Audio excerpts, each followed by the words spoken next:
UAEல உங்களுக்கு வேலை கிடைச்சிருக்கா? ஆஃபர் லெட்டர் வாங்கிட்டீங்களா? லேபர் கான்ட்ராக்ட் சைன் பண்ண போறீங்களா? கண்டிப்பா இந்த 5 விஷயத்த முக்கியமா நீங்க செக் பண்ணணும். ஃபர்ஸ்ட் என்னன்னா உங்க சேலரி. உங்க டோட்டல் சேலரி என்ன அவங்க இன்டர்வியூல சொன்னாங்களோ அது லேபர் கான்ட்ராக்ட்ல இருக்கான்னு கிராஸ் செக் பண்ணிக்கோங்க. அதுக்குள்ள நீங்க பாத்தீங்கன்னா பேசிக் பிளஸ் அலவன்ஸ்ன்னு மென்ஷன் ஆயிருக்கும். ஸோ இதையும் நீங்க கிராஸ் செக் பண்ணிக்கோங்க. ஏன்னா முக்கியமானது என்னன்னா பேசிக் தான். ஏன்னா அது கிராஜுவேட்டிக்காக கால்குலேட் ஆகிற மணி. ஸோ அதை செக் பண்ணிக்கோங்க.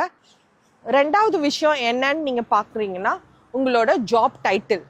என்ன ஜாப் டைட்டில் நீங்கள் இன்டர்வியூ கொடுத்தீங்களோ அதே ஜாப் டைட்டிலுக்கு லேபர் கான்ட்ராக்ட்லையும் மென்ஷன் இருக்கிறாங்களான்றதை கிராஸ் செக் பண்ணிக்கோங்க. மூணாவது ஒர்க்கிங் ஹவர்ஸ்.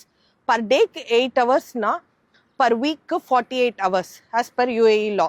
ஸோ இதில் ஏதாச்சும் எக்ஸ்ட்ராவாக ஒர்க் பண்ண நீங்கள் பண்ண போகிறீங்கன்னா அதுக்கும் ஏதாச்சும் பே பண்ணுவாங்களா, கான்ட்ராக்டில் இருக்கான்னு கிராஸ் செக் பண்ணிக்கோங்க. நாலாவதாக நீங்கள் பார்க்கணுன்னா முக்கியமான விஷயம் other benefits like ticket allowance, medicals, transportation இது கொடுக்குறாங்களான்னு செக் பண்ணிக்கோங்க. முக்கியமான விஷயம் என்னென்னா நோட்டீஸ் பீரியட்.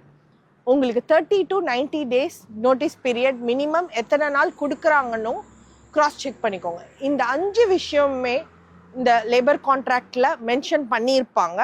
ஸோ நீங்கள் சைன் பண்ணுறதுக்கு முன்னாடி முக்கியமாக டெப்த்தாக அதை பார்த்துட்டு நீங்கள் சைன் பண்ணுங்கள்.